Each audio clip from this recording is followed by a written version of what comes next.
evening, everyone. Thank you very much for swinging in. You have tuned into the oddest little podcast on the internet. We are the Odd Pod. I'm Stacey Kruger. I am Casually Challenged. Red Hazard. And we're missing two people from the podcast now. One has been on a long-time retirement, which I just talked to him yesterday, 72 Undead.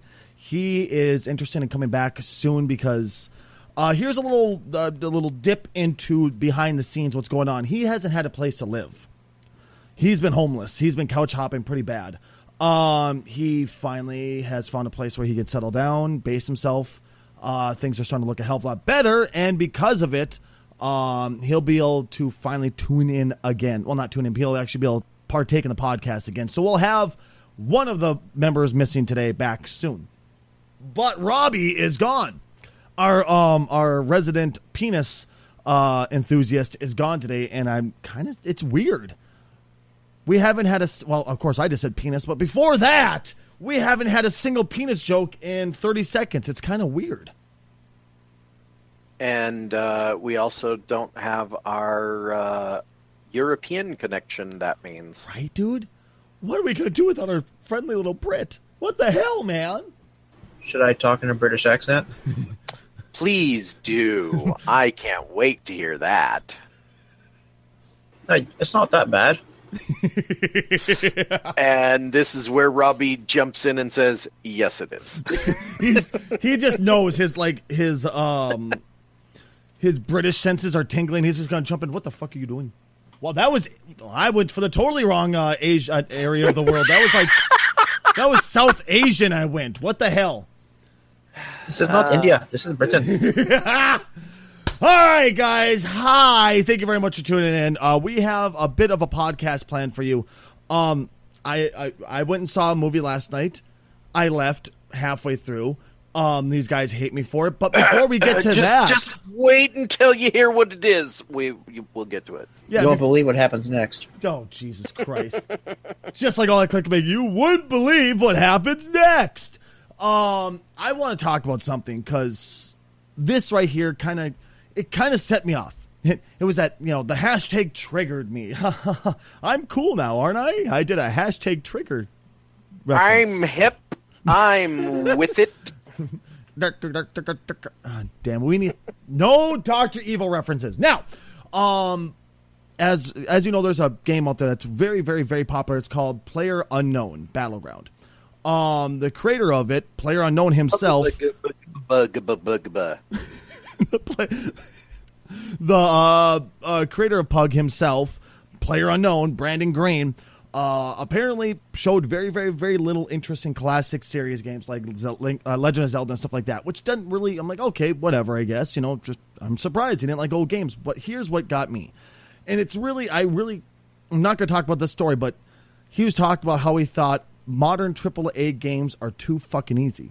Now, are they really that easy, or is it we just change? Because you hear games like Dark Souls always get such a bad rap of being, it's being super hard. It's one of the hardest games ever made. Is it? Or is it they just make you work for it? Good rep. Right? You hear both sides. You hear, and I used to be part of this where I tried it. And I was not in the right place in my life to play this fucking game. It was Dark Souls. And I was like, fuck this game. And I couldn't get past the very, very first boss. It was, what the hell is that demon? The Asylum Demon? The Asylum Demon, thank you. I couldn't get past the Asylum Demon. And I was like, fuck this guy. And I'm trying to play with like an Xbox 360 controller, which doesn't work with my hands as it is. So I'm just like, this doesn't make sense. I don't get this game. Fuck this game. I stormed off. I went back a year later, and I've been in love with the series ever since. I haven't been able to stop playing Dark Souls. I'm on Dark Souls 3 right now on stream, having a blast with them, getting ready to play the DLC. I played Bloodborne. I played all these games. I love the style. And I've heard people bash it going, well, it's just tough. They take the hard knob and crank it to max, and they give you the hardest gameplay possible. And I disagree. It's just that they make you work for it. They don't give it to you on a plate. So there's a lot of people that will say that older games are harder than newer games. And for the most part, yes, I would agree that that's somewhat true in a certain direction. The problem is, why were they harder? Some of them, like for instance, some people will say that, oh, modern games are so much easier now because you have autosaves. Okay. I have a hard time believing just being nice enough to the player to say, don't worry, we're going to save your progress is a difficulty check. Right. And that's where I go with it too, because all I can say is, having grown up since the days of the Atari, and for those that have no idea, ask your grandparents. I love the Atari. I still have mine. When you started getting bigger games, because the Atari days, the games weren't even big enough to worry about a save. Mm-hmm. You beat it in an afternoon or whatever. Then the Nintendo era came around, and the NES games started getting to the size where you had the introduction of passcodes, and if you wanted to complete the game, you had to enter the passcode, and I hope you didn't write down that passcode wrong, because whoops, now you can't save your progress because there was no save. Oh, the best part was, though, do you remember the screens where they had the timed passcode, so you only had like 30 seconds at absolute most to find the piece of paper that your mom put across the room and then go find a pen real fast? And the worst passcodes were the ones that used weird symbols instead of just letters and numbers. Right. So you had to sit there and draw out, okay, a circle and a star with 6 points, and then a square, and then a star with 5 points, and all of this weird stuff that you have to deal with. So when it comes to that kind of thing, just at a mechanical level, yes, technically it is true that by giving us the ability, not only the ability to save, but an autosave feature, it has become, in a way, easier. And you know what? I'm damn glad. Once again, it's not necessarily a difficulty check. It's just an inconvenience check at that point, though. So how could how could they justify that as a difficulty scale? I mean, Rad, do you look at a game and go, it auto saves for me? Fuck this game. I refuse to play. I refuse to play. It's too easy. Perhaps games are easier because we have more skills related to them nowadays. If you've been playing video games for a very long time, the old games seem easy because you're used to them. You grew up with them. True. You already played them. And that's another good point. And like, there's the joke that do you want to beat this game? Well, get a 10-year-old, because that's how you do it. And it's not actually that 10-year-olds are better than games. But if you stop and think back, think about how stubborn you were about beating a game when you were 10. Oh yeah. You played Battletoads, and we'll get into that difficulty. You played Ghosts and Goblins, and it was extremely hard for maybe not the reasons that we remember, or some of us do remember, and we go, it wasn't that hard. It was just mechanically flawed to the nth degree. Exactly.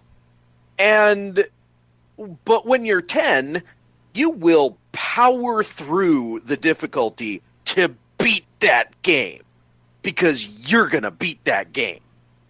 You won't let that game beat you. But as you grow older, you run into a game that just is kind of difficult, and you say, you know what, screw this, I'm going to play another one.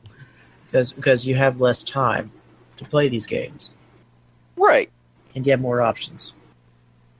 And when it comes to what people consider modern difficulty being too easy, a lot of it really boils down to the mechanics of games have just gotten so much better. Like, just supremely better. I mean, even not looking back all the way to the NES era, look at Perfect Dark, or for those that never played that one, GoldenEye 007. Ugh. That game, when it came out, was great. It was something that changed the face of console gaming for FPSs. It was amazing. Now, try playing it now. That's exactly it. That's why I groaned, because I remember trying to go back one day. I was like, I remember this game. It was great. Oh, God, I could barely play it anymore.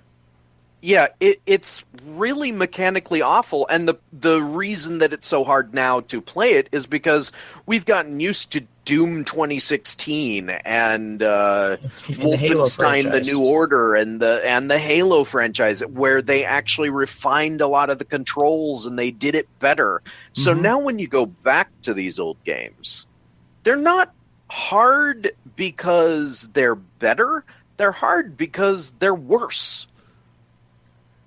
Now, I'll take that as a concept. That a game is... Oh, go ahead. I'm sorry, Red. The best example for Stacy is, Final Fantasy. You look at around when Kingdom Hearts came out, Stacy tried playing that. It didn't end well, put it that way. The storyline was okay. It was a bit excessive because every 30 seconds you had to stop and watch another fucking movie, but it was okay. And that game was good until it was playable and tolerable until the final boss. And that's when I just gave up, threw the controller across the room, and walked away from it. Live on stream. That's called game design. We've advanced. Why do RPGs nowadays, very few of them have random encounters anymore? Because that's not good game design. I disagree. I love those. It's I would say it's artificial because, how many times have you died and game overed when you're looking for a save because you're low on health? Okay, you're right. The worst possible random encounter timing. And this random encounter is exceptionally difficult. Now you've just defeated the boss and you're like, yes, I finally defeated the boss. And the save point is about 3 steps away. Oh, by the way, there's a random encounter 1 step away. And it comes Yep. That's happened so many times. Oh, man. That's the thing. I did not mind random encounters because I grew up on Final Fantasy VII. That was my main game. So, and mind you, Earthbound was also one of my main games, which I'm actually now currently speedrunning. But shameless plug. Oh, God, I'll shamelessly plug the shit out of that because I love speedrunning that game and I love going, hey, come watch me. But twitch.tv/Stacy Kruger. But there's 2 different techniques in that. One, on Final Fantasy VII, you get to spin around in a circle on the world map and grind nonstop and get super buff. And that's what I did a lot. Well, in Earthbound, you couldn't do that. If you wanted to grind, you had to go out and search for those enemies. There was no random encounters. Sure, they randomly popped up and you could see them in front of you, so you just go despawn them, but there was no real true random encounters. Which is the reason why I bring this up is because at the beginning of the podcast, the beginning of the speedrun, you actually have to grind for slugs, which is just the technique of the speedrun is the most XP for the least amount of damage to you and the least amount of time in battle. AKA power leveling. Exactly. So you have to go in and out, in and out, in and out of this door and try to get them to spawn over and over and over and over and over and over and over again. Before anybody can jump on it, I'm going to go ahead and say, in and out, in and out, in and out. Anyway. But that, once again, takes away a bit of that randomness because you don't know. Sure, it's going to be a random, but you have to constantly keep respawning instead of just sitting in the middle of the fucking floor and spinning around over and over and over again, So there's 2 different ways of looking at are the random encounters good or are they bad? When you're wanting to grind your goddamn power level yourself up, then yeah, random encounters are fucking fantastic. You know what I mean? Well, and part of that also goes to how certain games were designed back in the days and how they're designed now.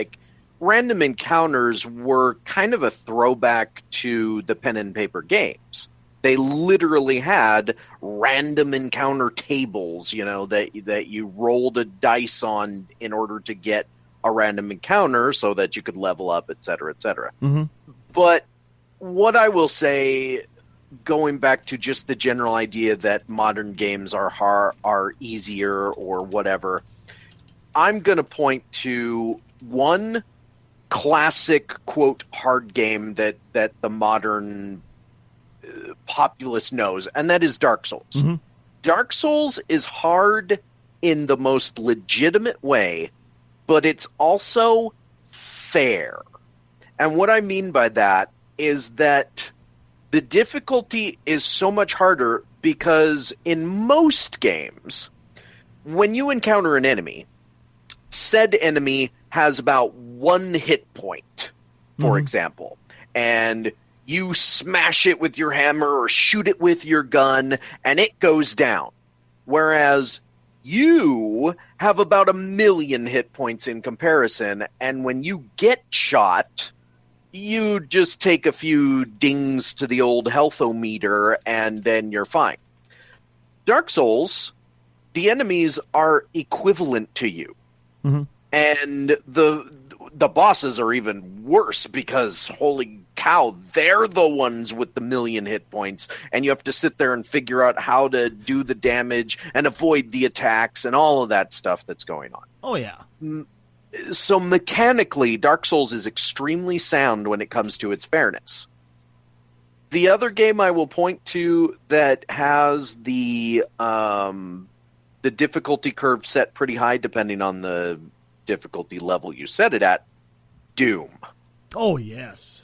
The new Doom. I am scared to play that game because I've seen people streaming it, and that thing is just insanely difficult. So for all those people that complain that modern games are too easy, I think you're wrong. Stop playing on normal. Play on a harder difficulty. There you go. Here's the problem, though, with difficulty sliders. And this has been a problem with gaming industry in general. There's a difficulty slider, but how do you truly increase the difficulty of a game? Just make it a mob of enemies instead of only 5? Do you make the enemies with more health? Do you make them more intelligent? How do you make the game more difficult without making it artificially, bullshitly, that was a word, difficult?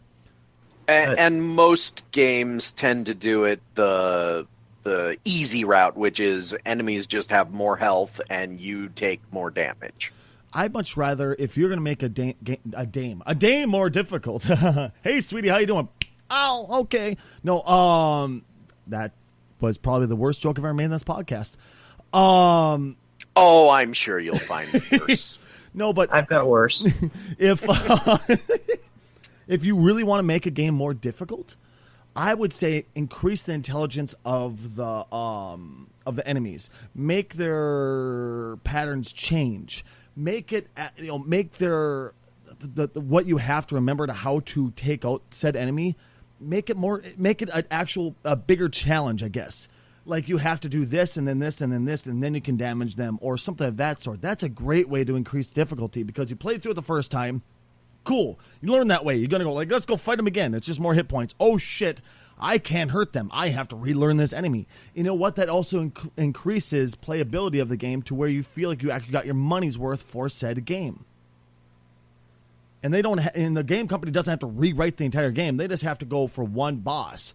Okay, we just have to change the way you attack them and damage them. I can't imagine it's going to take that much that much time, and then it also increases sales of the games because people go, well, you can buy this game and play through it 4 or 5 times in a row and still feel like you got a new game because the battle mechanics are different.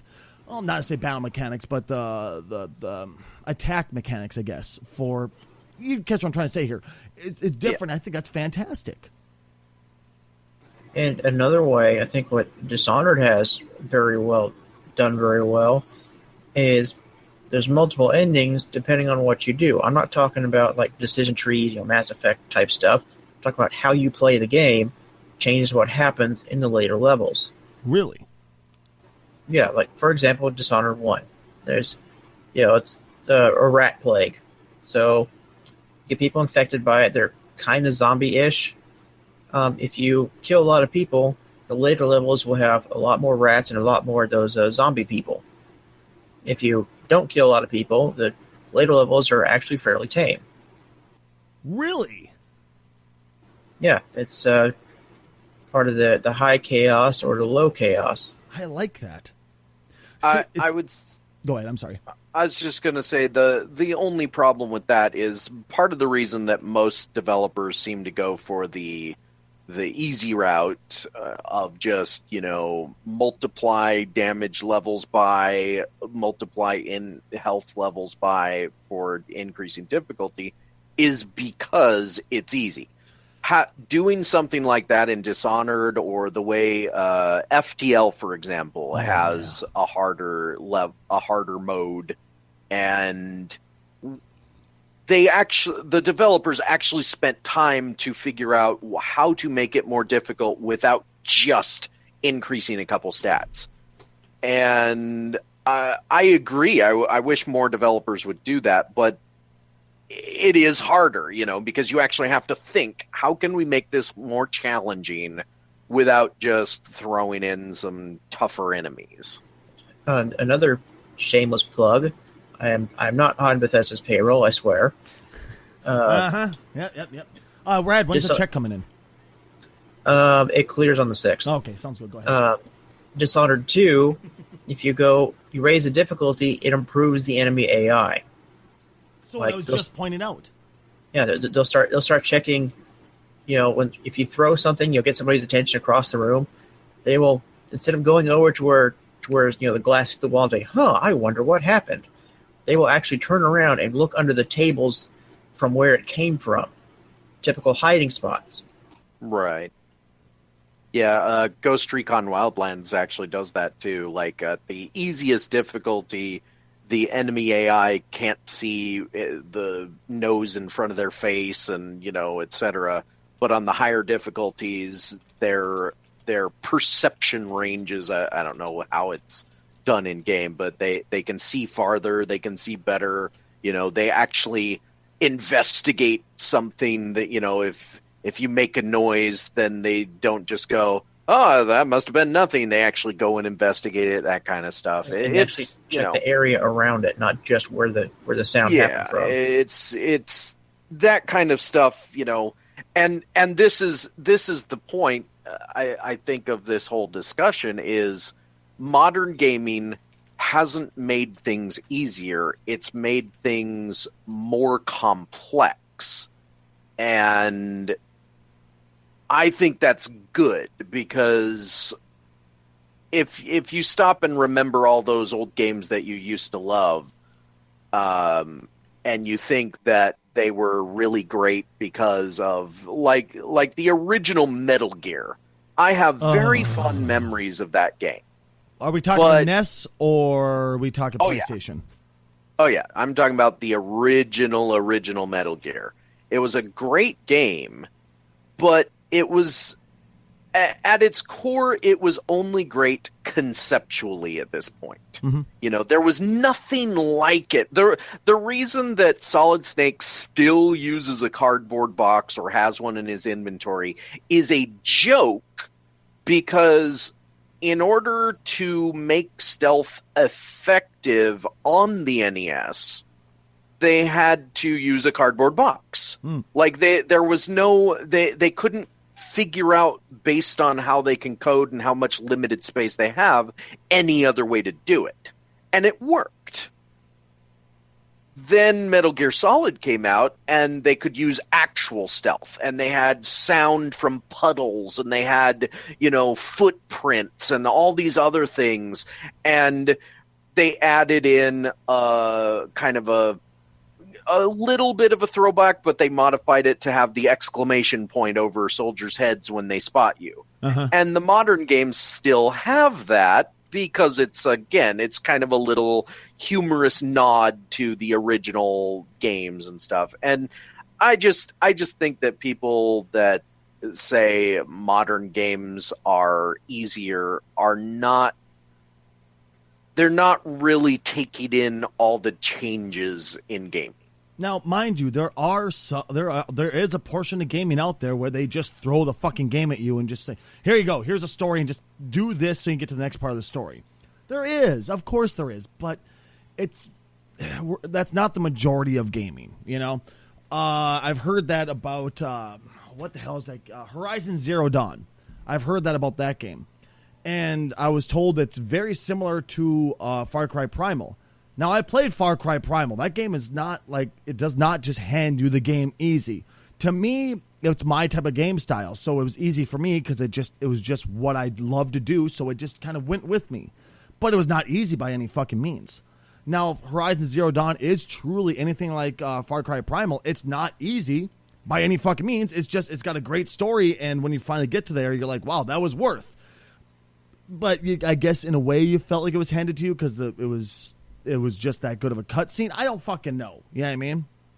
Yeah, I think that people just kind of say, oh, well, this is so easy because of waypoints and this kind of goes into the way we play games and certain mentalities in games too, because another good example in my opinion is Final Fantasy 12.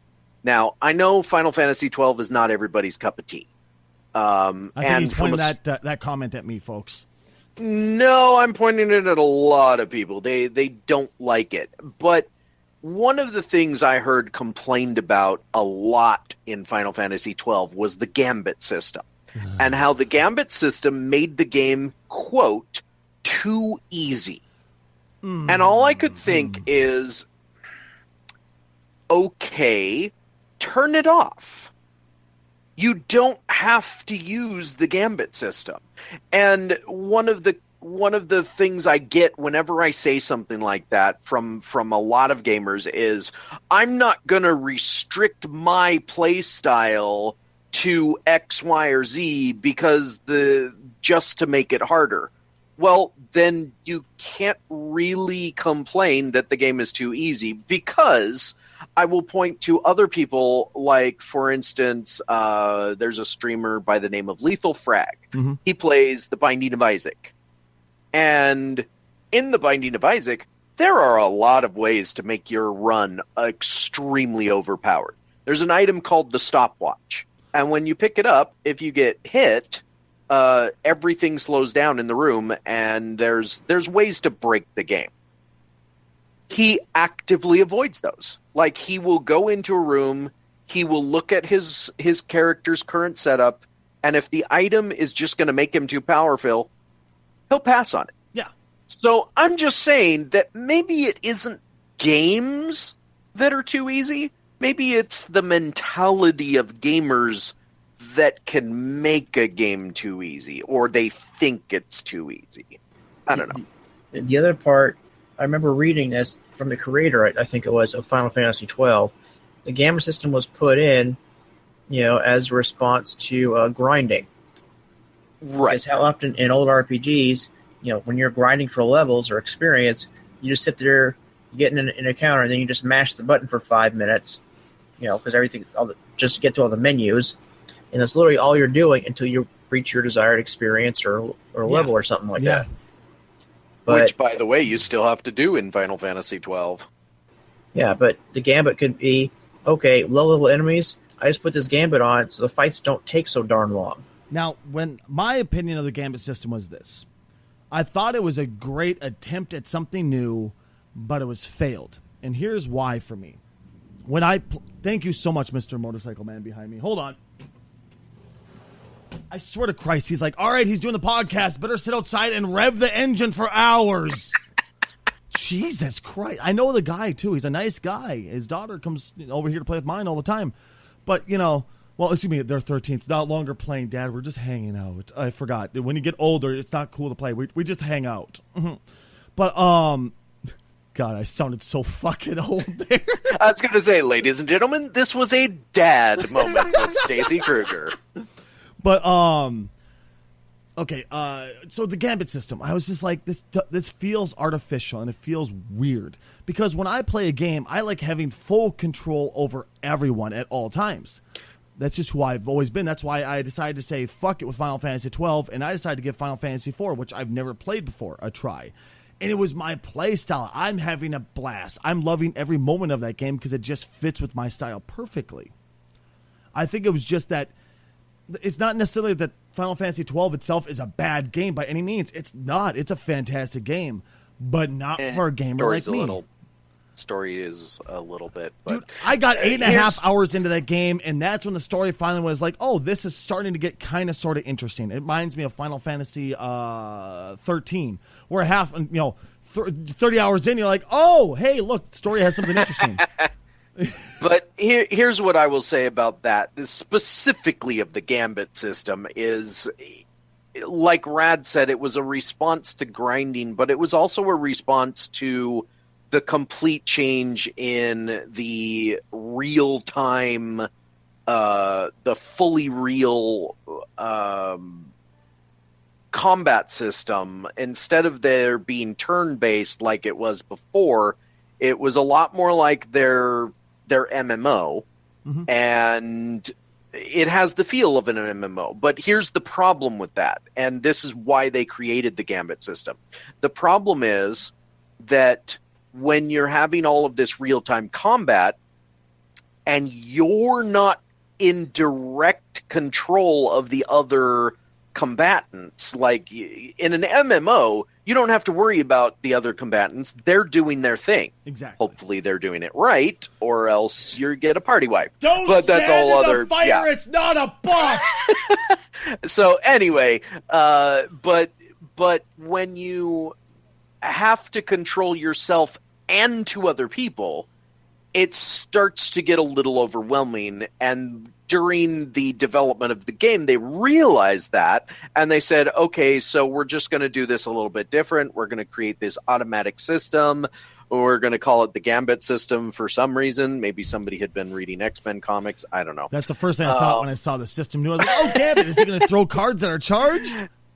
And that was their response. Unfortunately, a lot of people hated it, and that's why they went to other systems when they made 13 and etc. So, Well, my biggest complaint was, why not just stick with what works? I mean, Final Fantasy X was the last great Final Fantasy game, and I've said that multiple times, and I'm going to say it over and over again, because one, it was the last. Because my response to that is because it isn't what works anymore. One of the reasons I stopped playing Final Fantasy games was because I was getting sick of the standard format.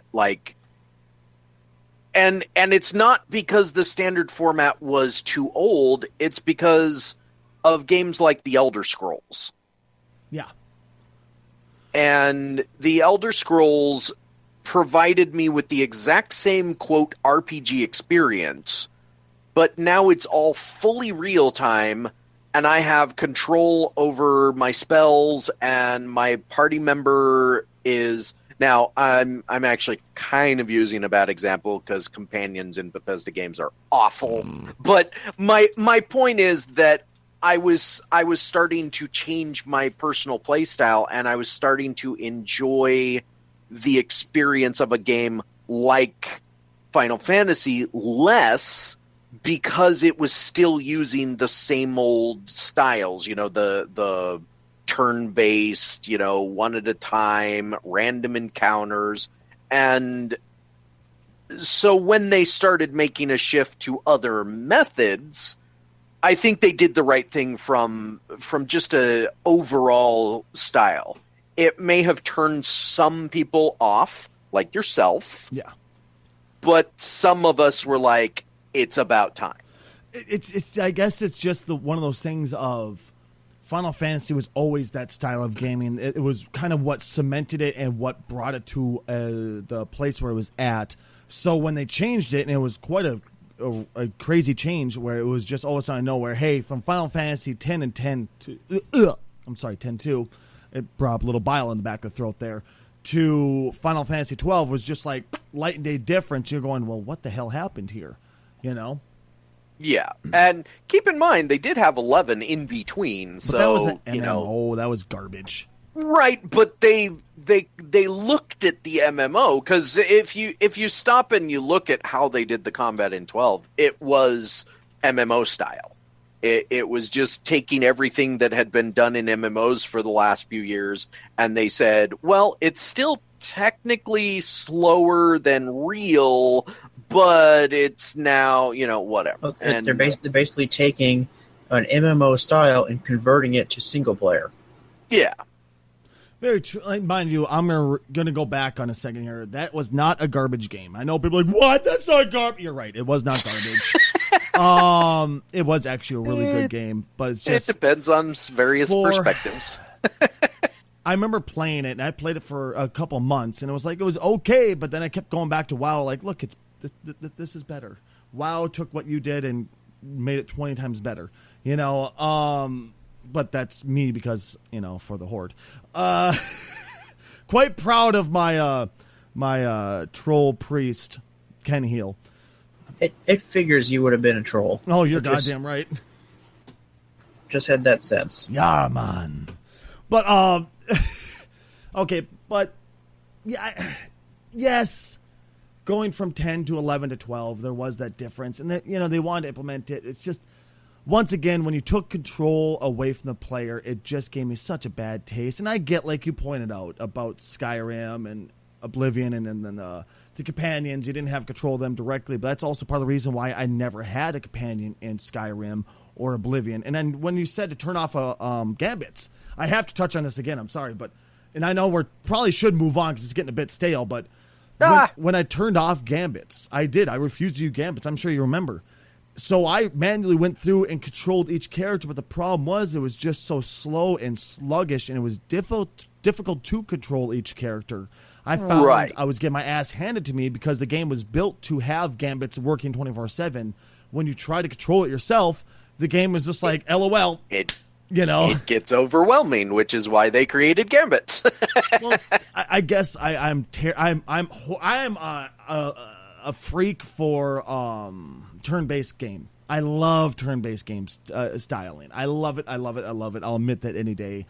I'm just obsessed with it. So when I think of turn-based games, I think of Final Fantasy and going, oh god, this game would be so much better if I had a chance just to pause and decide what I'm going to do with each character, you know?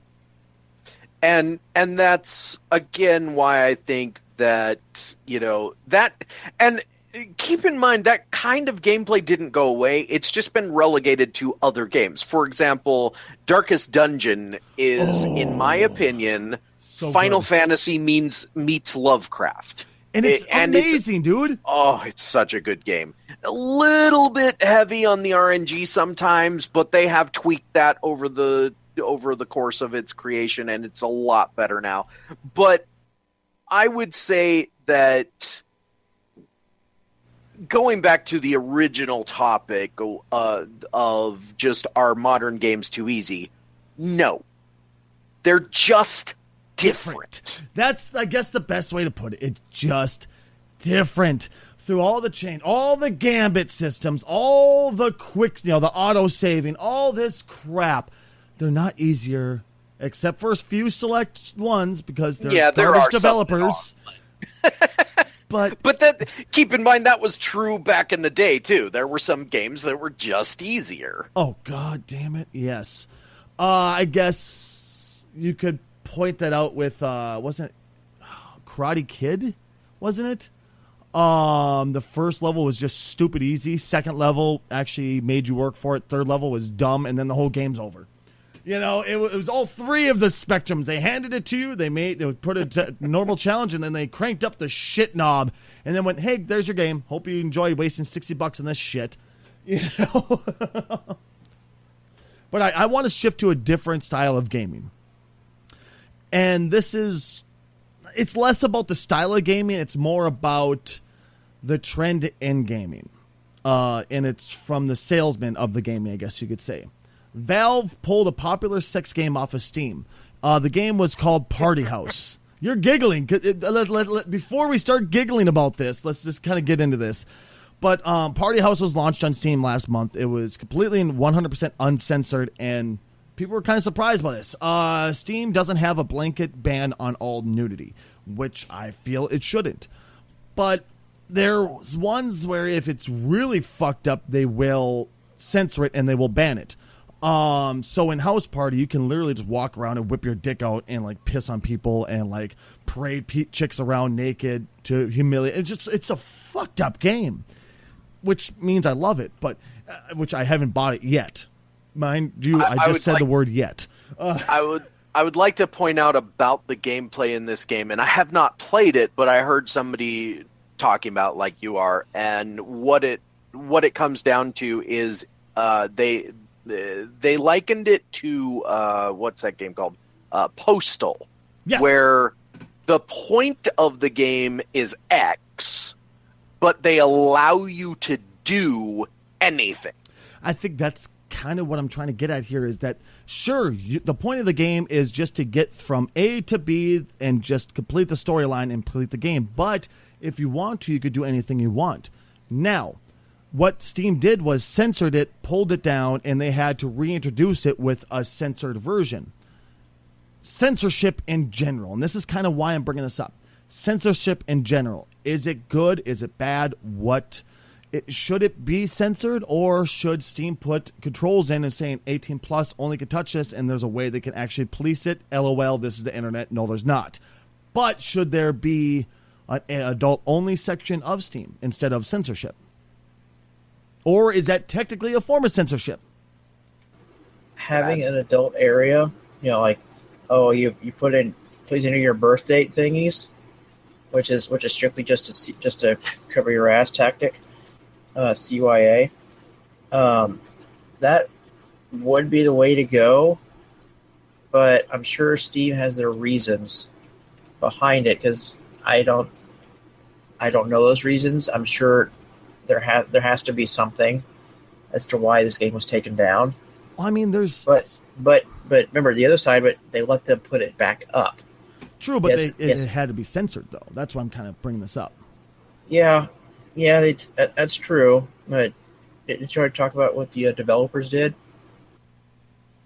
I think on their own forums, they're. Oh yes. I'm sorry, I didn't hear quite what you said. Yeah, what they did is on their Discord, they decided to post, "Hey, here's a patch for the Steam version to you can turn it back on for everything. You could still buy. You have to buy the game censored, but here's how to turn the censorship off." Patch, basically. Well, okay, so I can play both sides of the equation here in a discussion about censorship in general. And that's actually why I brought this up on the podcast, because I knew the three of us could probably have a lot of fun with just a straight up discussion. What I will say is, at the end of the day, Steam can do whatever they want with their service. Mm-hmm. So let's start there. I mean, it's their service. They can do what they want. Are they censoring everything? No. In fact, they have very little in regards to what goes up on Steam. You give them the money and you follow their very, very limited rules, and you can put your game on Steam. In fact, there's actually been some issues with that in the past. But when it comes to certain types of censorship, and this gets into some really hairy areas of, public discussion and stuff, because some people are of the opinion, censor nothing. Let it all go through. Okay, but then you have to figure out for yourself alone. And I'm not even talking about protecting children. I'm just talking about there are certain things I just don't want to see at all. Before too long there's going to be some type of fucking game out there if they pull all censorship 100% of fucking, mind you, if you get offended very easily, plug your fucking ears, but it's going to be a Gas the Jews game. They're going to put that up. It's going to happen if they pull 100% all censorship. They've done that kind of thing. I mean, there's an extremely classic example of that. I believe it was for the Atari. Custer's Last Stand. Anyone? Custer's Last Stand, yes. Where you have to kill a whole bunch of Indians, and then by the end of it, you fuck Pocahontas. You rape their women, and you kill the men, and it's the most, and that game was censored back in the day. Basically, they said, whoops, sorry about that. It all comes down to public perception, I think. Mm-hmm. Do we, the public, accept this, or do we actually want it censored. Like, yes, there's I can't remember what I was listening to, but somebody said there's an 80% rule. And 80% is the public perception or the public that wants X, right? Mm-hmm. But there's always, the reason it's 80% is there's always going to be 10% of the population that wants the other extremes. The 10% that say no and the 10% that say yes. And in the middle, you have the mass market.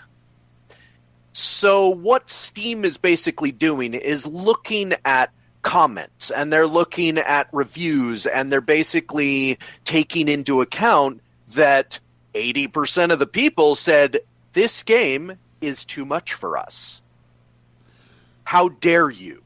And so their response to that is, oh, well, we'll take it off then, and we will make the publishers change it.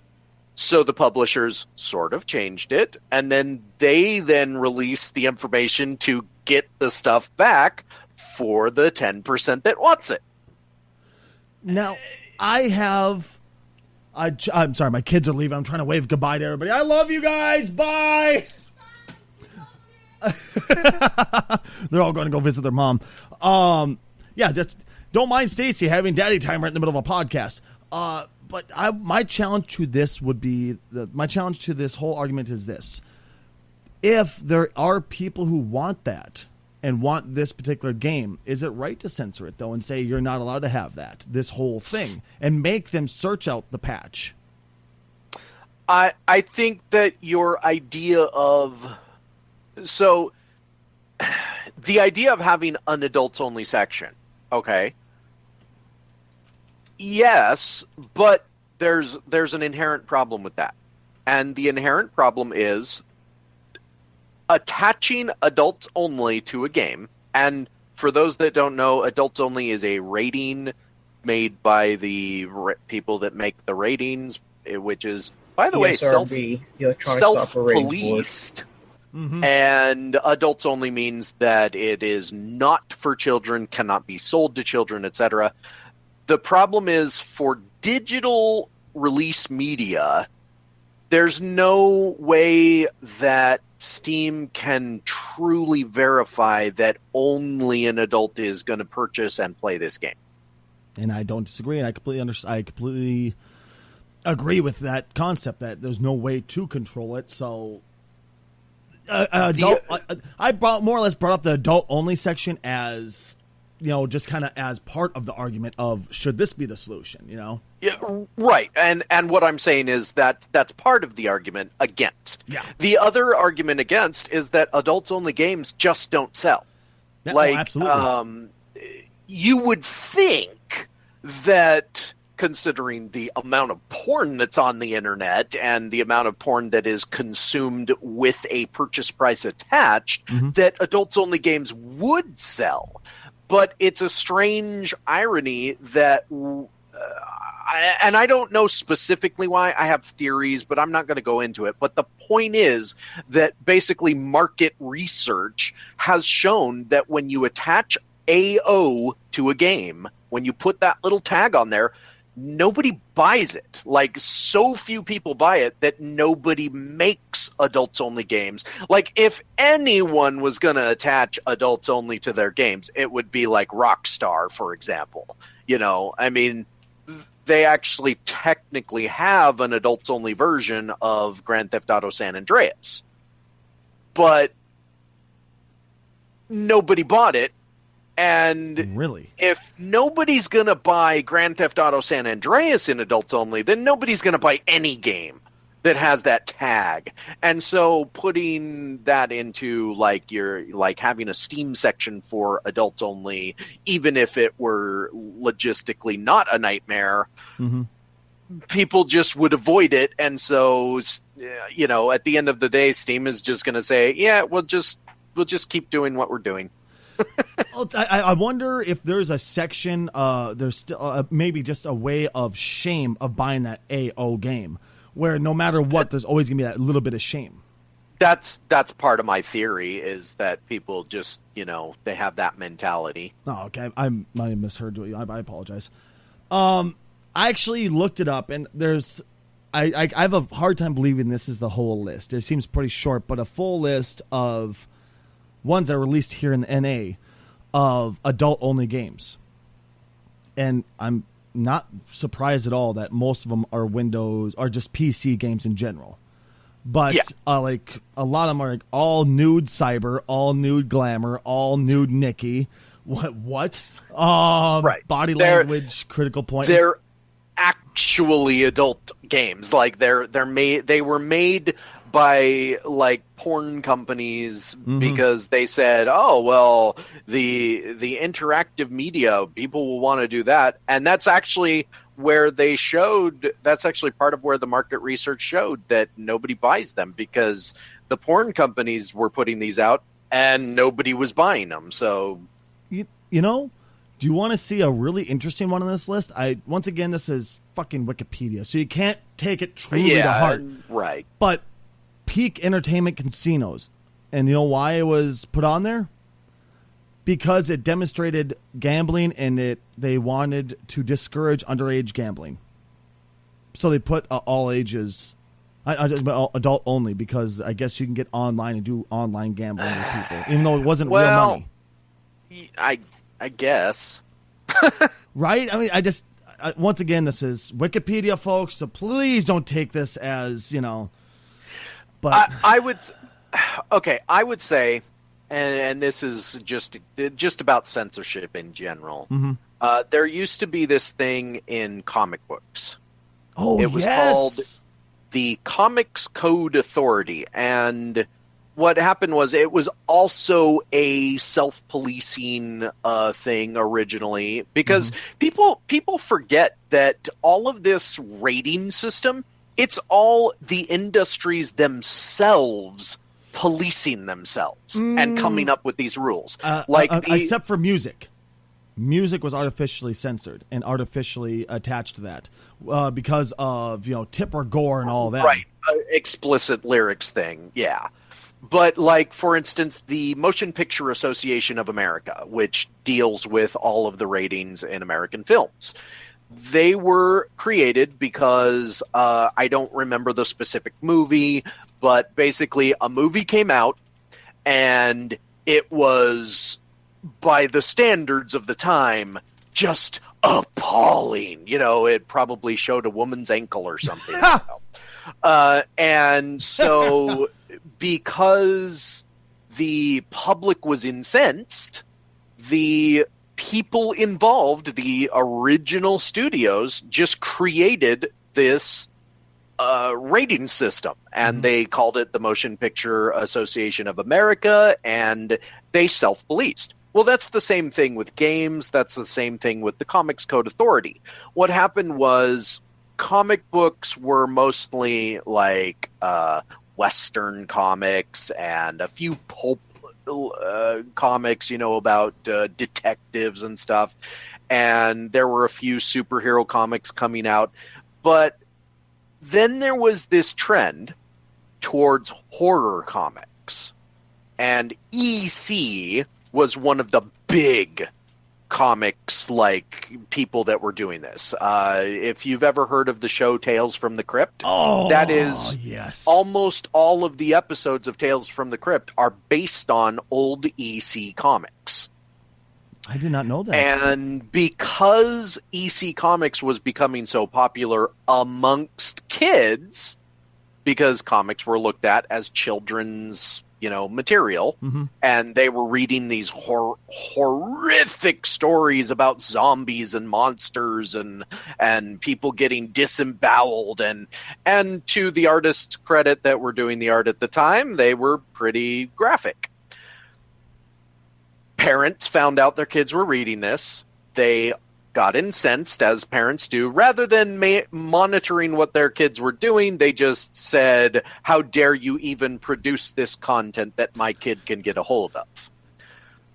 Yes, I'm insulting any number of people that have kids, but if you're a good parent, you're not insulted because you agree. Anyway, the point being that they created the Comics Code Authority. And for years, this was a group of individuals that originally were self-policing, but eventually became some kind of committee. You know, it all gets corrupt in the end. Mm-hmm.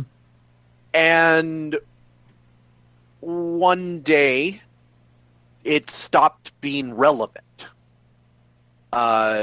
A, because more adults were reading comics. B, because the things that were being controlled by the Comics Code Authority shouldn't have been controlled anymore. They were basically kind of overstepping their bounds and really restricting the artistic merit of comics in general. And in the 90s, I think it was, some of the big comics corporations like Marvel and DC finally said, screw it. We're just not going to pay attention to them anymore. They removed the little emblem that said Comics Code Authority approved, and you know what it did to sales? Nothing. Like, nobody cared. So, I guess the point I'm trying to make is, right now, games are still at the forefront. And keep in mind, the same thing is technically true of audio sales, of music sales. Mm-hmm. When they put that explicit lyrics, there was a time when that was actually increasing sales of music that had explicit lyrics. Because dude, when we were kids, we didn't want to hear some wholesome shit. We wanted to rebel. We wanted to tell our parents to go fuck themselves. We're going to go get the swearing stuff, you know? And so, but now sales aren't really affected by that. People don't even pay attention to when it says explicit lyrics. They listen to the music and let's be honest, they don't pay attention to it because they're buying all their music on iTunes anyway. Mm-hmm. So, you know, and I feel like that's where the games industry will eventually go. The whole censorship thing will just kind of fade to the background as whatever the next media format starts taking the brunt of attacks from, you know, the people that seem to think that that's important. You know, think about the way that you kind of worded how DC just dropped it and nothing mattered. Nowadays, could you just drop that bullshit illicit lyrics fucking badge off of a CD? Because CDs still are technically pressed, and they still have to put it on iTunes somewhere saying that it's illicit. Could you drop it and say fuck it? No. Because there's a slight difference in the media formats. So comic books are honestly kind of similar to books in this regard. A book doesn't have any indication of like anything. A book is a book. You know, people don't look at a book and expect to see it rated. You know, they read what it's about, and ironically, books were on everybody's hate list at one point. There was a point in history where some writers were coming out with some stuff that people were not fond of, and they started hating on those books. And guess what happened to the sales numbers of those books? They went up because, controversy. I have to find out why. And, you know, so books seem to be kind of exempt for whatever reason. But if they were to remove the explicit lyrics, moniker or whatever, tag on music, what would happen is the exact same thing happened in the 80s. Some kid would listen to something with explicit lyrics, some parent would get pissed, and it would start all over again. So you can't remove it, but it just becomes background, you know? Yeah, I suppose. I don't know, man. Oh, you cannot remove the parental advisory thing because it's a part of the cover art now. That's true too. And also, you find like these shirts or these other albums where they riff on that. Then you have to explain why it'll be one of those, well, back in my day, we had XYZ. Do you really want another excuse to feel older? You're not I'm wrong. Brad Hazard, and I approve this message. Here's my last bit to this. And I think this kind of gets to the absolute core of the question and this entire discussion. If you do not, and this kind of brings it all back to the beginning of where we were at, which is games on Steam being censored and being forced to be censored before they're able to be put back up again. If you do not like something, why force it to be censored? Why not instead just ignore it and let it disappear into obscurity? Because I feel that's kind of where a lot of this gets to is this personally offends me. I'll never buy it even if it is censored, but this personally offends me, so it has to be censored to be sold here. Well, if you don't like it, just don't buy the product and it will literally disappear and nobody will make money off it. And then if you don't bring it up, if you don't kind of reason why we didn't bring up a subject earlier because we didn't want to give them any promotion. If you ignore something, it's going to disappear into obscurity. Why not, if you truly want to censor something, ignore it. And it won't give it any extra attention, and nobody will buy it. I can tell you why. It's because people have to have their voices heard. And in the age of the internet, it's so much easier to get your voice heard. Case in point, this podcast, to be honest. You're not wrong. You're not wrong at all. Hey, Howard Stern is jealous of the numbers we get. But I just think that, I agree, but at the same point, it's just not going to happen. Very just true. Because human nature and etc. Boys, I have a question for you. How big a James? I have answers. How big a James Bond fans? James Bond, not James Fond. Jesus, James Bond fans are both of you. James Bond. That's the Greek myth version. Yeah, exactly. I mean, I like James Bond. He's got ups and downs in terms of movies and stories and stuff. Overall, big fan of James Bond, though. Like a fan of it, at least. I mean, a fan. I wouldn't say big fan. I don't like when a movie comes out, I watch it, and every once in a while I'll watch the TBS that does the James Bond marathons, and I'll be like, oh, one of the movies I like is on. Yeah, I'm a fan, but I wouldn't say a huge fan. Rad, are you a fan of James Bond? I'm a fan. Not like one of my real life friends who she's seen all of them and has posters and memorabilia and stuff. But James Bond movie, I'll watch it unless I read like, yeah, this movie's not that great, then I won't watch it. Okay. Spectre. I have no intention of seeing Spectre. I do want to see Skyfall again. I have a two-part question for you. First, would you be against a female James Bond? No. I mean, I will play devil's advocate and say yes, but I don't really mean it. Just for the sake of the argument. Okay, good. Thank you, Casual. I'm with you. I don't give a flying fuck what gender. I mean, he's always been like extremely masculine. But, it's not, who gives a shit? Yeah, I mean, I personally would not be offended in the least if he was female. Or I guess the role was played by a female. But, right. How about... You'd kind of have to change his name to, like, Jamie or something. Bond? Because James is a pretty masculine name. I've never... Well, a lot of people would say that about Stacy, though. You mean in the reverse? Well, like, look at me.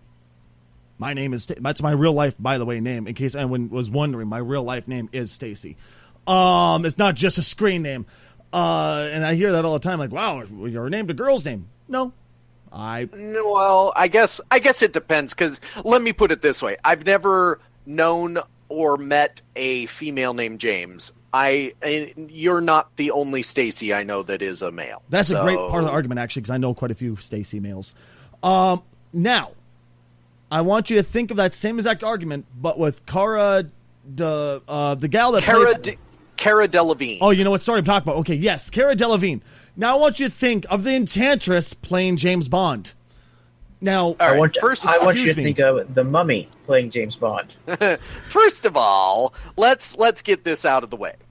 Let me do my devil's advocate part. Okay. I don't think that it matters whether James Bond is male or female. At the end of the day, James Bond is a spy, and there's cool cars, there's hot women, and I think you could easily, in fact, let's be realistic. I think you could sell even more tickets if James Bond was a hot woman, also womanizing. Come on. Anyway. He's not wrong. I think that there are certain characteristics to James Bond, I'm playing devil's advocate now, that could be considered a very masculine role. That not just the way he's portrayed, but just in general, the role that that is portrayed for him, currently him, maybe that'll change, is a very like caveman masculine. You know what I mean? Yeah. Like it's not just masculine because he's a guy. It's masculine because what he's doing is such a caveman guy thing, like the whole hunter-gatherer type mentality. You know, he is the hunter, you know, and he's got that lizard brain right at the forefront. But that being said, now I'm going to play realistically. I couldn't care less if they decide that they want to make Bond a woman at some point. We just recently talked about it, about Doctor Who being a woman. The Doctor's an alien, so who cares? Exactly. You know, and she now regenerates. Technically, you know, they haven't gone into it much, but I guess theoretically in his 2,000 years in existence, maybe he was a woman before too. You know, who knows? Well, no, he has never been a female. Because did they establish that? He was actually talked about in one going, I've never been a woman and never been a ginger. When am I going to be a damn ginger? Well, not that quote, but he said that along the way, saying, when am I going to be a woman too? You know, never been a woman. But that's actually what Cara said. It's time for a female Doctor. It's about time for a female James Bond. I don't disagree. But when I think of Cara, I get a little bile in my throat thinking of her because I saw what she did to the Enchantress. Oh, my God. Oh, my God. The people that could have done her so much better. That's the first time I've ever seen her act. I've only seen her modeling. I've seen her in Valerian and the City of Thousand Planets recently, and both her and her co-star, Dane DeHaan. Dane, that's it. Dane DeHaan. I would say of their performances, you could have put a cardboard stand-up of a character in their place. They were not terrible, but they were also not good in any way, shape, or form. They were extremely mediocre, and I would not want to see her as James Bond. Okay, so it wasn't just her doing it. It wasn't just the Enchantress, and she did a job as Enchantress, and she's a good actor. She's just an actress. She's just a shitty actress in general. Well, I can't argue to her being a shitty actress because maybe the choices she made as the Enchantress were something that the people that made the movie wanted. All I can say is you can replace her with a cardboard box with a smiley face on it, and it would be just as fine. Well, I know with the dancing, I was wondering, like, why the fuck was she always dancing and doing these weird things? I have no idea. And I apparently, I was like, oh, I guess they wrote that, and I can't remember, I don't know, it wasn't you, Casual. I can't remember who the hell I was talking to. Maybe it was you. Said that was never written. She just decided to do it, and the director's like, well, fuck it, just let her do it. We can't stop her. I was like, why? Why would you, what made you think contorting, and you might as well start twerking? I think that would be just as effective. To their credit, DC at that point in their moviedom has not been making very good choices anyway, so, you know. I will say I am in favor of James Bond being Jane Bond because there you go, Jane. Yeah, because it'd be interesting to see how they do it from a story perspective. How do the tactics change? How does the story change?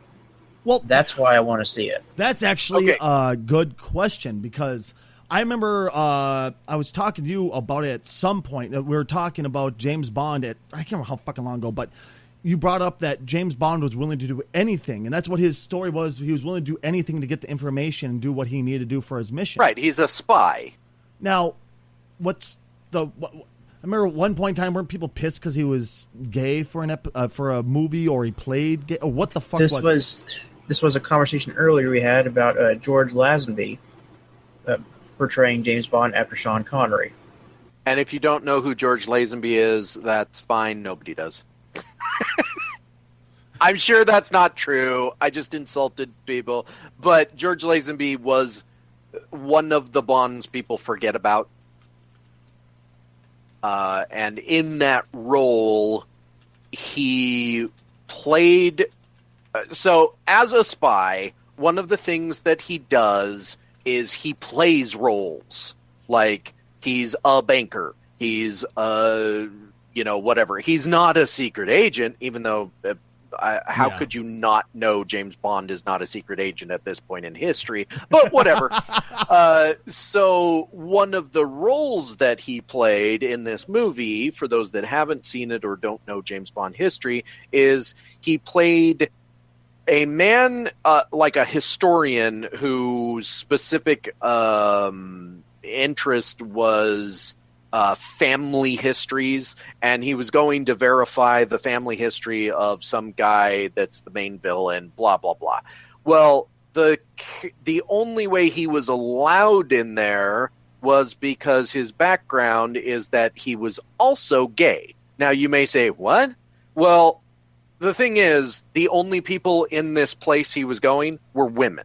Mm-hmm. And in order to protect the women, they allowed no men on the facility. But because he's gay, sure, come on up. He's not going to take any of them down. Now, I remember... But in the thing, that was just the character. But then it turns out that he's not gay, and he's womanizing all the women in the place. Anyway, so...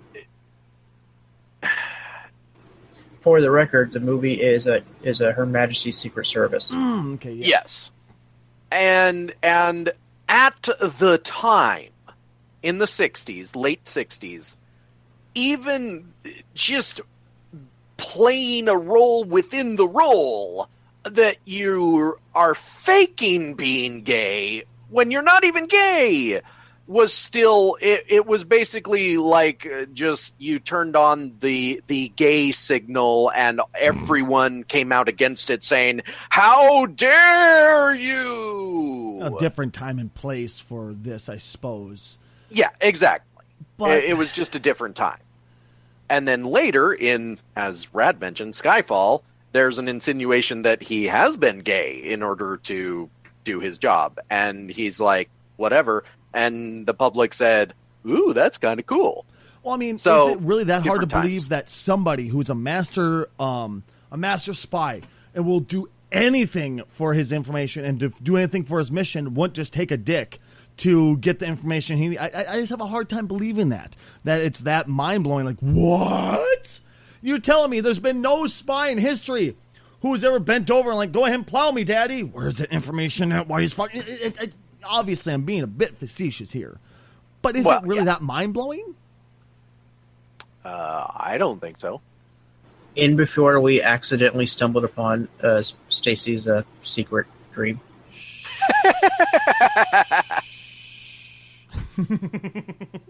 I don't know, man. Maybe I just look at shit like this a little weird, but it just seems stupid. It just seems stupid. While we're on the topic of Bond, just getting into moviedom in general, apparently the Bond distribution, which has changed hands over time, might end up getting put in the hands of Warner Brothers. Now, if you don't know who Warner Brothers is, Just look it up. Good Just put grief. the death nail in it. Warner Brothers is the people that own half of everything, the other half being owned by Disney. Yep. Well, if Warner Brothers gets a hold of Bond, they basically do have half of everything, and what we end up with is a world where Disney and Warner Brothers own all the franchises. I don't want to live in that world, just throwing it out there. I really don't want to deal with that, man. Before we move on, can we get a consensus that Cara, fuck no, we do not want you as Bond? Agreed? Yeah, I agree with that. Brad, do you agree? Sure, why not? You don't want to see Bond just doing some weird dancing and and pretending to be enchanted people? Okay, I want to put it out there. To be fair, she didn't do any of that weird dancing in Valerian. I'm She picking on just the had Enchantress role because that's the only thing I've seen. no with her. style. She also didn't do any of that in The Mummy. You shouldn't see The Mummy anyways, but still. Don't worry, nobody's seen The Mummy. Speaking of seeing movies that nobody has seen, apparently, or everybody who has seen it wishes they had eye bleach, there's a movie called The Emoji Movie out. Did you guys hear of this? Insert cranky emoji face here. The Emoji Movie is shit. I was about to say, should we? I hate you for taking that because I was about to say, should we answer how we feel with emojis right now? Wah, wah, wah. And by the way, the poop emoji was voiced by Sir Patrick Stewart.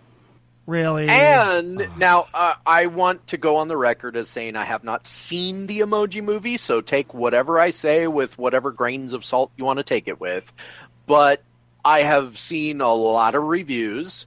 I believe it has a very, very small score on Rotten Tomatoes right now. It was at 0. I think it's up to 20 now at most. Speaking of Rotten Tomatoes, it took 20 reviews for that movie to get a single point in its favor. I'll find out right now. I'm looking up as we speak. It's at 8% Rotten Tomatoes. Wow, that's really high. There must have been some good reviews or something. So, but yeah, what I have heard about the movie is that, and if you watch one of the trailers, one of the more recent trailers, you will get this out of the trailer. It's like Wreck-It Ralph, only poorly done. If you haven't seen Wreck-It Ralph, see Wreck-It Ralph. That's a really good movie. Ugh. But maybe cringe too much. Yeah. Quite literally, turn the podcast off right this second. Go see Wreck-It Ralph. Tell them that. They'll stop listening to us. We'll see you in 3 hours. But the Emoji Movie, outside of that, so Patrick Stewart is shit. He's the poop emoji. And what they... Well, allow me to jump on what some of the reviewers are saying. The movie is about a meh emoji, okay, who wants to be more than just a meh emoji. And he goes on a path of self-exploration and blah, blah, blah, discovering that while he is still a meh emoji, he can be happy being a meh emoji. The movie, by everybody's estimation, is meh. So, how ironic. Right? I've never gone to see it. I've seen clips. I've seen reviews. I won't see it. I've seen a chunk of clips, too, mind you. It's just crap. Well, okay, this is so punny it hurts. God damn it. Normally, I do not stop a movie, and I have never walked out on a movie, like in a theater. But I equate this movie to the same thing that the Angry Birds movie that came out a few years ago. There was a movie for that? It was so bad, much like Catwoman, I stopped it about 30 minutes in and I said, I'm going to continue with my life elsewhere.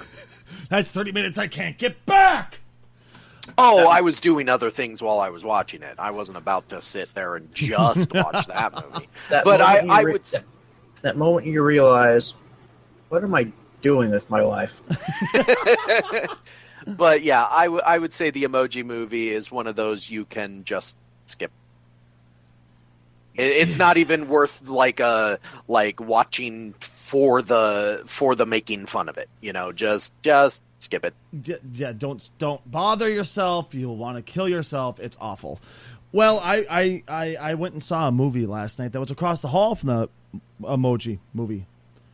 And I don't know which theater was worthwhile more being in because it was just as bad, I feel. But for a totally different reason. Oh, here it comes. Get your popcorn ready. I went and saw Wonder Woman. I was so incredibly disappointed. Me and Clorox was starting to fall asleep. I was just bored. I was just like, why? Okay, here's my problem. I made it, I want to say, I think halfway through, I don't know. It got up to the point where she's sitting there talking to the smuggler dude thing, talking about the shelling and what those sounds were. Is that halfway through, or is that only a quarter of the way in? I'm not sure what you're referring to. They just got done walking through the scene where she sees all the injured people going, this is horrible. They get smuggled on the tugboat, to talk to the smuggler. I don't know. It's just, here's my problem with it. And this is the problem I have with a lot of comic book movies, but DC is being DC, I feel. Could we get past the fucking intro? Can we get past the origin? I don't go to see Wonder Woman to go, oh, look, she's coming of age. I want to see Wonder Woman kick some fucking ass. Okay, that's Stacy's portion, ladies and gentlemen. Here's my counter. That's not my portion. That's just me doing well, intro. That's the beginning. That's the beginning of your portion. Here's my counter to you saying that this is not good. It was good. That's not a valid argument, by the way, for anybody that. Here's the thing. So I agree in some cases, and Marvel is actually learning this in a lot of their movies. Like, for instance, they did not give us an origin story for Spider-Man. They are not giving us an origin story for the Black Panther. Awesome. They have come to certain conclusions that some origin stories are not necessary to the character. It's not about their origin. It's about what they do after they get to that point. Or we've seen the origin a million times. Mm-hmm. Case in point, Batman and Spider-Man. We have seen on the screen Batman's origin 4 times now, mm-hmm. I think. And we've seen Spider-Man's origin 2.5 times, basically, because the original trilogy and then the second set of movies, and basically they told the origin story twice in each incarnation, but they also reiterate the origin story, which is something that happens in every Batman movie. How many times are we going to see those pearls drop their bats? Anyway, I'll let you get your part. I apologize. What I will say though is sometimes you need an origin story. Mm-hmm. In the case of Wonder Woman, there are very few people that know what the hell Wonder Woman is. All they know about her is that she's really strong and she has a lasso and her name is Wonder Woman. So for that contingent of people, you do need to give at least some kind of origin, like just to say that she's a Greek god, which she is, by the way. Also, I will chime in on Wonder Woman. Her origin story is very different from most of the typical ones. Oh, absolutely.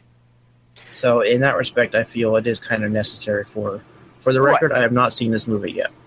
But what I will also say is that some origin stories, and I'm going to say one that people are going to disagree with, are necessary to the character. And in my opinion, her origin story is absolutely necessary because it's a part of her. It's a part of how she grew up. She grows up, spoilers, She grows up on an island full of warriors, and she wants to be a warrior, but her mom won't let her, which is kind of a classic, maybe a little bit cliched concept, because the mother doesn't want her child to grow up to be the warrior, yet her mother is a warrior as well. She's a fucking warrior queen. Right. So you get kind of that intro to what this society is. You get how she grew up.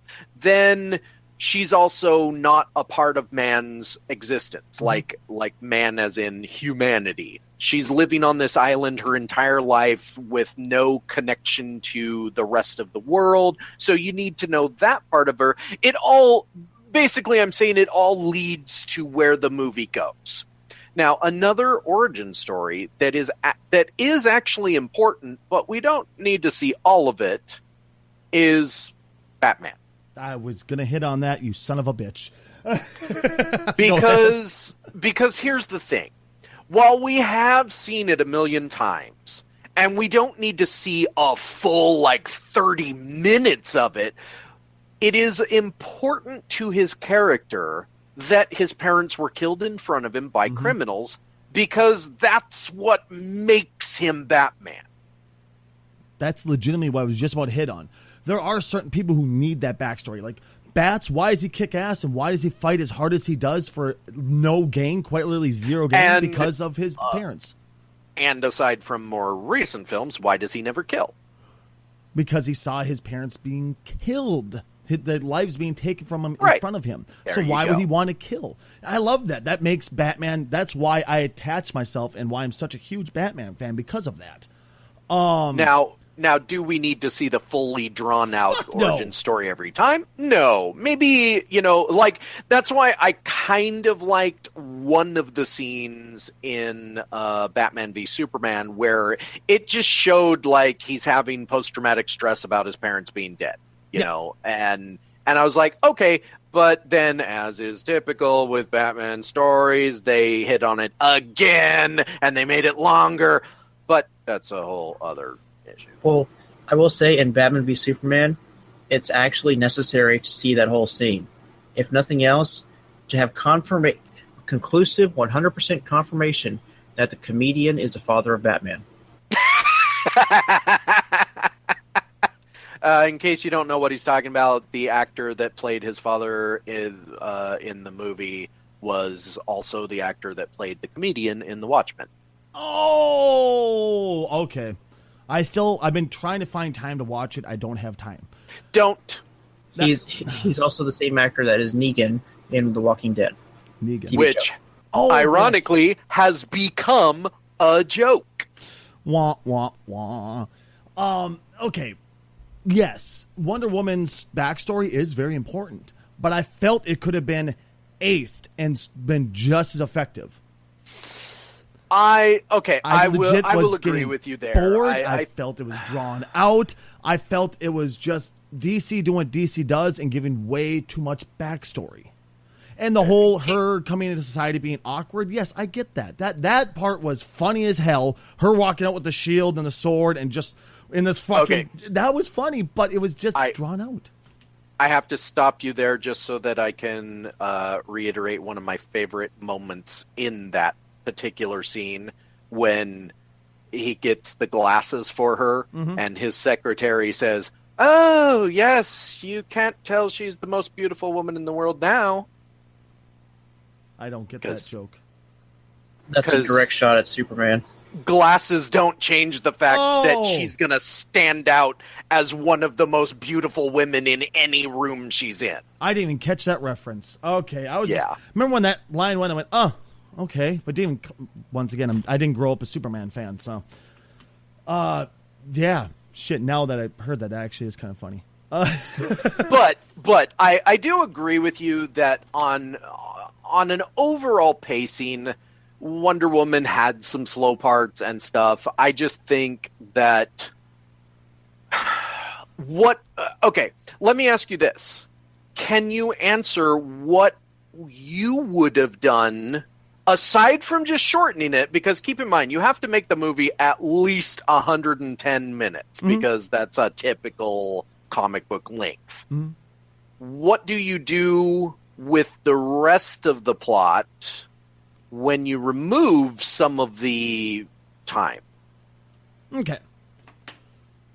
So we knew she wanted to go fight Ares. We knew that was the whole point of her leaving the island. Because she, it doesn't understand how the world works. She thinks that Ares is at the center of this, controlling everyone, that type of bullshit, right? Right. I get that. So, how about we elaborate on her journey to find Ares and what it's like realizing that there's not, that this person is not, sitting on his throne above Germany looking down on them. And then it shows her having to fight. It shows more of the actual action. More on that. It shows more of her reaction to, I guess, realizing what the real world is like rather than just, okay, we're going to show her as a child. Okay, we're going to spend way too much time on her as a little girl and way too much time growing up and then show her, put her two bracers together and this huge explosion. Well, what the fuck is that? The worst part is, her going, oh God, what have I done? What the fuck have you done? Explain it. I don't want to sit through another fucking hour of going, well, what the fuck was the point of this just to get to that? Okay. Actually, answer the fucking questions. You know what I mean? Here's the problem.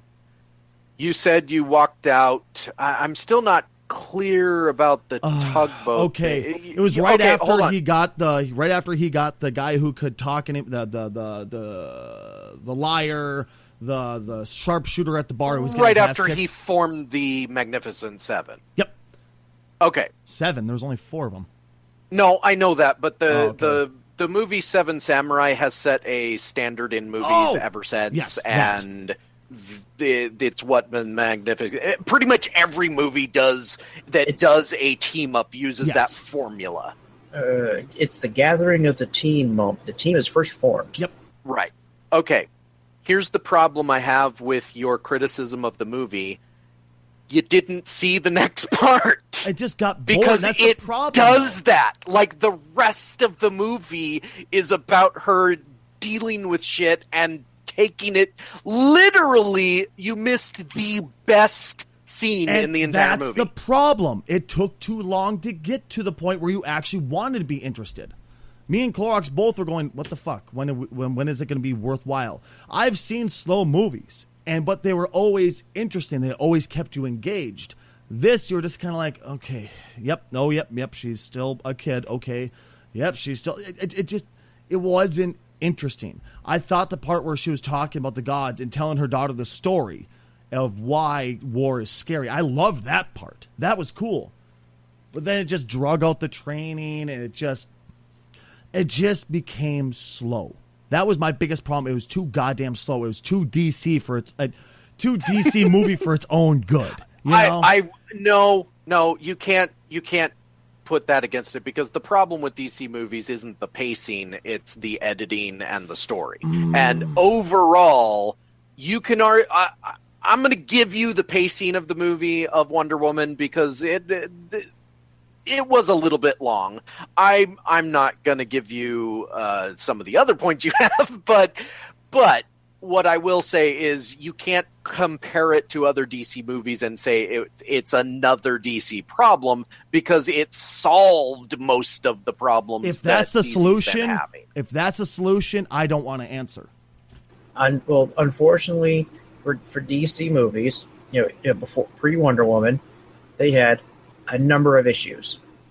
It is a little bit unreasonable to expect them to be able to fix every last issue in the first shot. I would say Batman Begins was better pacing than this, and Batman Begins was fucking slow. Yes, but Batman Begins was Nolan, and it was not part of their whole connected universe. Well, I'm just talking about DC movies in general. I'm talking about the pacing. Well, and it's also Batman, which you're somewhat biased to. True, but I refuse to go see Batman versus Superman because I just didn't like the tone they put to Batman. I have been known to tell Batman to go fuck himself because I didn't like what they did with him. Because it's not your Batman. Legitimately, it's a different take that doesn't sit well with you. I disagree. I thought the Nolan Batman was a totally different Batman than I grew up with, but it was still a well-done Batman. Joker, totally different Joker, but it was still a good Joker. It's just... Which, by the way, he struggles to admit because he does not like the Heath Ledger Joker. I just didn't like it, but that's me. That's okay. It's okay to dislike it, but still admit that it was a well-done character. When I look at the pacing of Wonder Woman, I was like, God damn it, I was getting bored. And that's a bad thing when people start getting bored. I can't imagine I'm the only person out here who got mind-numbingly bored by the point that I was at in the movie. There was some parts I loved, though, because Injustice Wonder Woman, in case you haven't played either of the games or read the comics, please go check them out. I thought that was a bitch, Wonder Woman, an absolute bitch. Because she sat there and took it hard from Superman. Where in this one, she's the Wonder Woman I grew up remembering of just this bitch who don't fucking give me shit because I will stand and I will fucking destroy you. Where there were so many times where, the best way I could say the great example of this was the bar scene when the sniper was getting ready to get his ass kicked again. She walked up, stood up, and threw the guy across the room, and everybody's like, oh shit, we have to take her seriously. That was a great example of what Wonder Woman was. And then I remember the Injustice games going, God, that was a terrible example of Wonder Woman. I guess it's good because it shows how low she got as herself in a way as a character development, but I did not like that take of Wonder Woman in the Injustice. Okay, so here's what I will. I already told you I'm giving you the pacing. Mm-hmm. It was 141 minutes. Now, I agree they could have cut 20 to 30 minutes out of the beginning, and it would have been fine. They could have cut some of these slower moments, but some of the things they did need for the story, which you didn't see all of, mm-hmm. is they needed the interaction between her and Chris Pine's character. That's becomes very... That's the soldier, correct? Yes. Okay, thank you. That becomes very important later on. Mm-hmm. They also needed some of the history stuff, like which you said you actually liked that. They needed the Zeus stuff, and what I will say though is it wasn't about her being an action character. It was about her learning that it's not Ares. Spoilers! It's not Ares that is controlling man and make him having a world war. It is man being dicks to themselves. Mm-hmm. And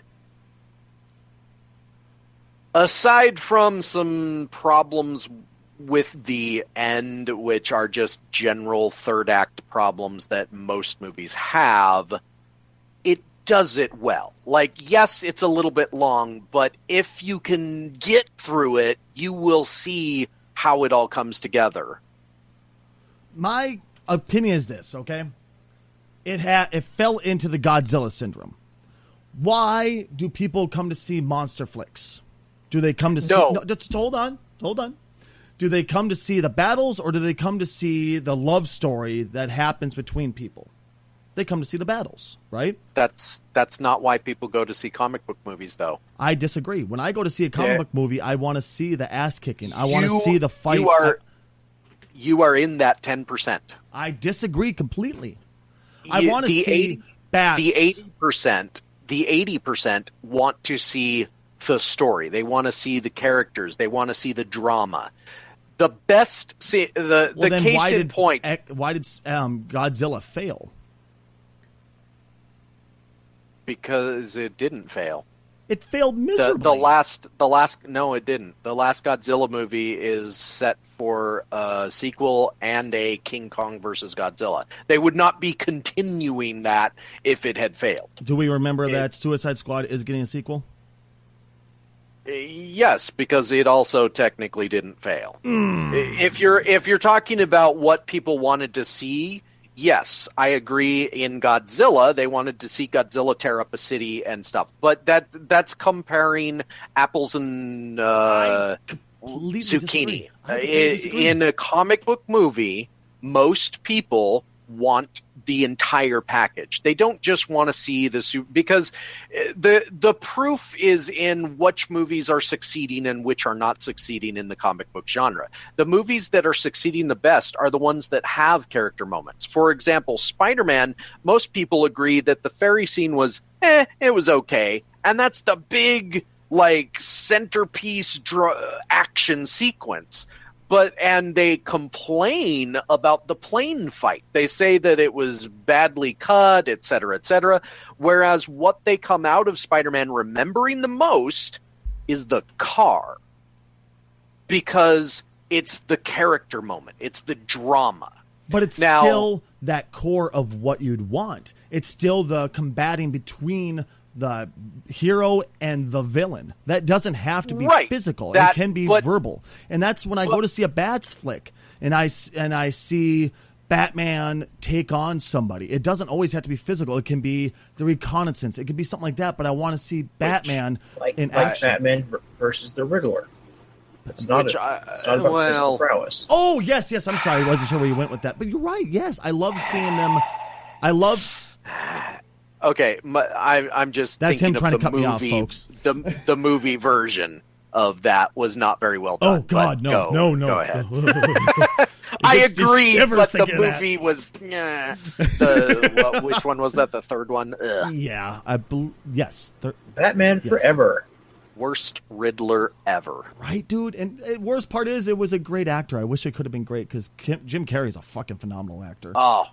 He did a great job being Jim Carrey as the Riddler, but that was not the Riddler, and Batman was a frickin' idiot. So it's the same way I feel about Joker and The Dark Knight. I felt he did a great job acting that character. I just didn't agree with how the Joker was. That's all.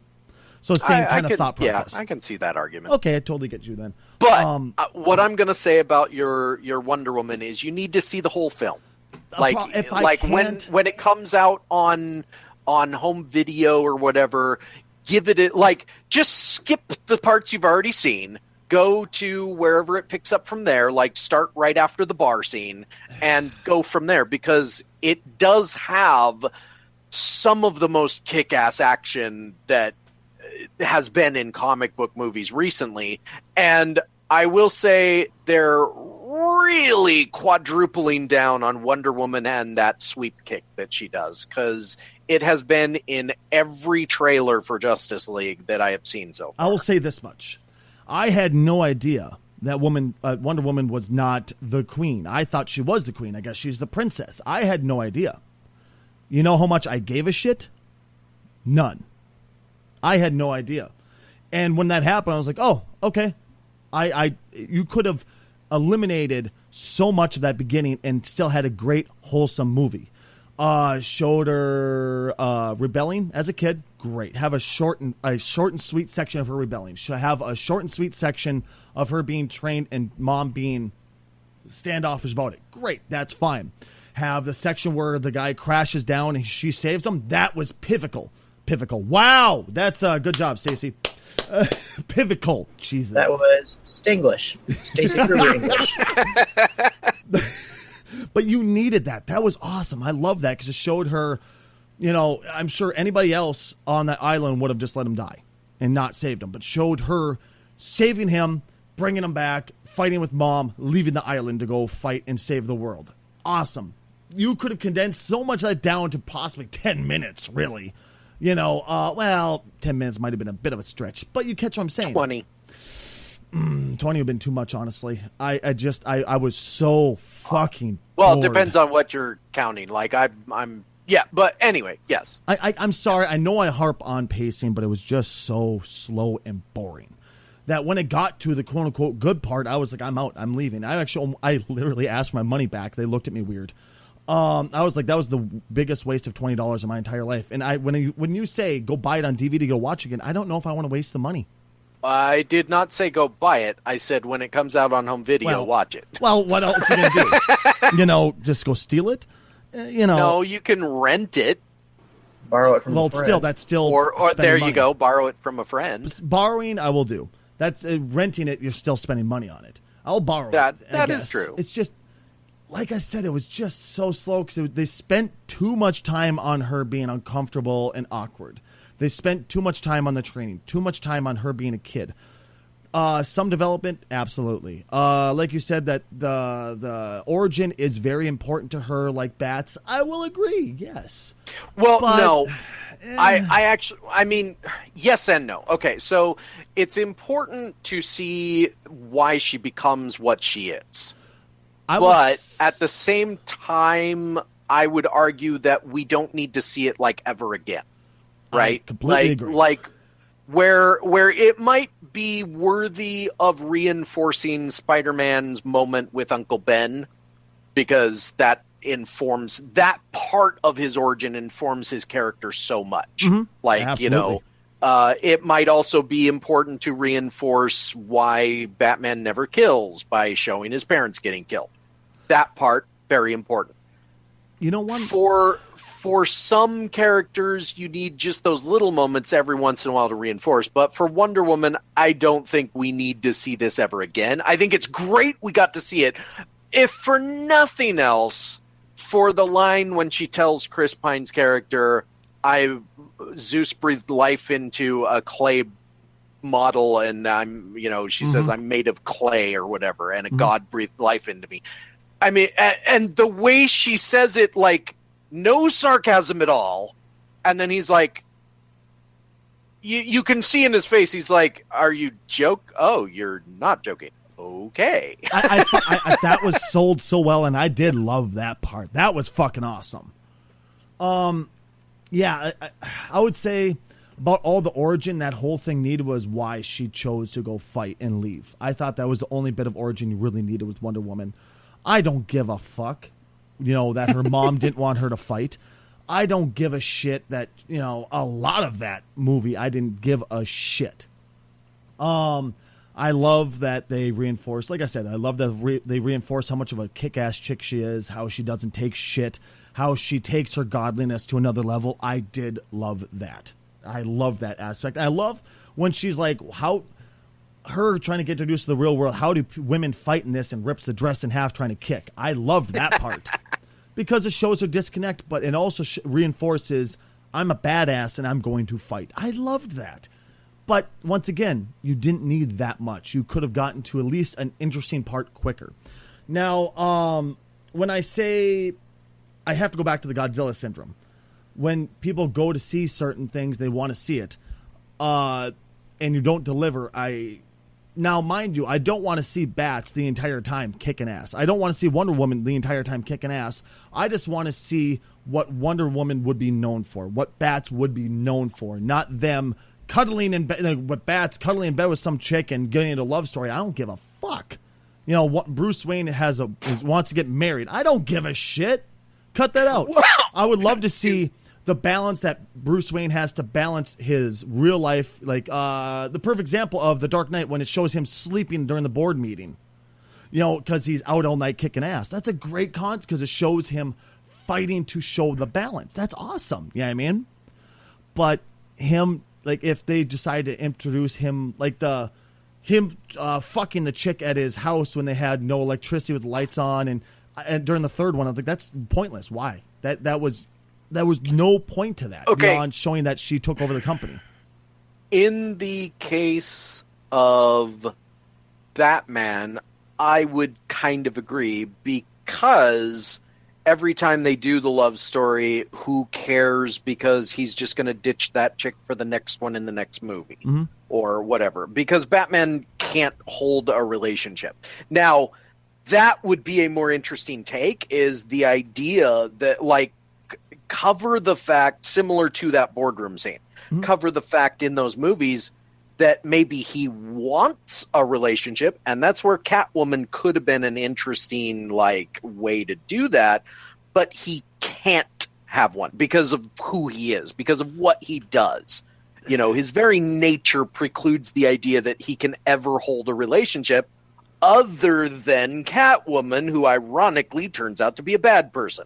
I'm kind of mixing some of the comic book stuff. I say I could go with that. That's actually what Telltale did with the Batman Telltale game. And it's okay, but at the same time, you're like, okay, overwhelming meh. Most of comic books are predicated around that idea that Peter Parker is with Gwen Stacy or Mary Jane or whatever, that Clark Kent is with Lois Lane, that I honestly don't know enough about Wonder Woman to say, but these characters, Tony Stark is with Pepper Potts, these characters are predicated around love stories. And if you were to talk to some of these original creators, specifically Stan Lee, who created, a good portion of the Marvel Universe along with Jack Kirby and them, they weren't writing action stories. Action was secondary to the love story. Like their comics, the stories they were telling were relationship stories, and how all this superheroing is getting in the way of that. Really? And that actually goes to the difference. Sorry, Casual. Go ahead. That actually goes to the difference between DC and Marvel in the early days. Marvel was about heroes you can relate to. DC was about heroes you look up to. Right. DC was, and part of the reason you probably enjoy DC more, to be honest, since that's what you like about it, is DC was more about Superman, punching stuff. Now, eventually all comics just kind of modified to be a general mix of all of that stuff, relationships, punching stuff, and stories that get grandiose until they get so big they can't hold it anymore, and blah blah blah. But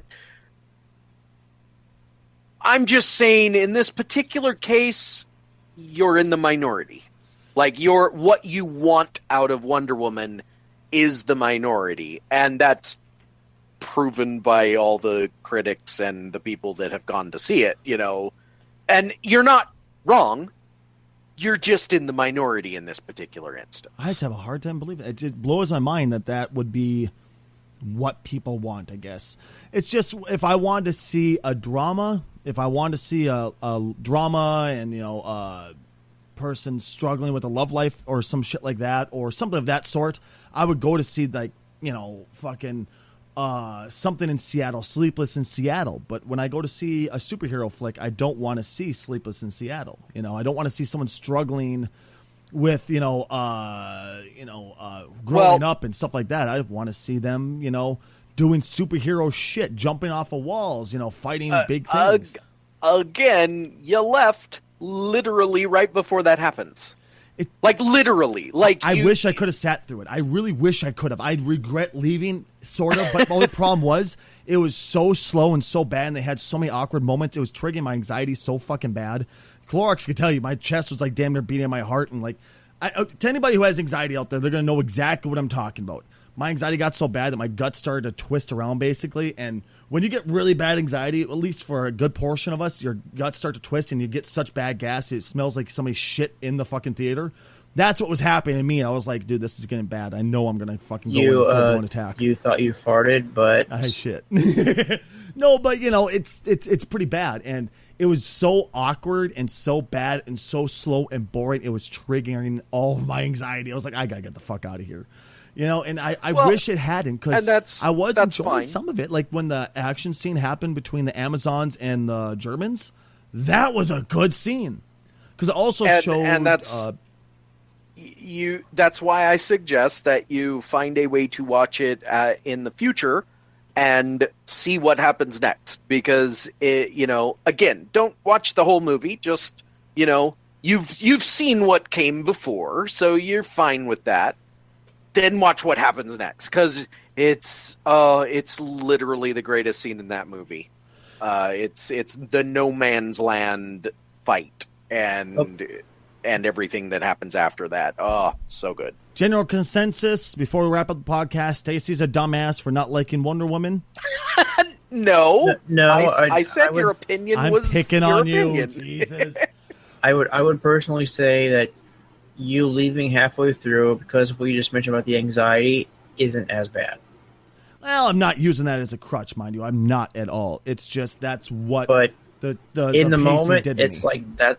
You do what you got to do. I know. It's just it was what the pacing did to me physically, and it sucked. That's again why I strongly suggest that if nothing else, go to YouTube when all the videos are gonna get put on the internet of great scenes in movies, and just watch the kick-ass scenes from Wonder Woman, because I guarantee you that's gonna be one of them. There you go. All right, everybody, thank you very much for tuning in. I have been Stacey Kruger. Who are you boys? I was Rad Hazard when we started. I don't know what I am now. Rad's like, wait, Robbie's not talking before me? What the hell's going on here? He didn't know when to Hello, talk. I'm Robbie.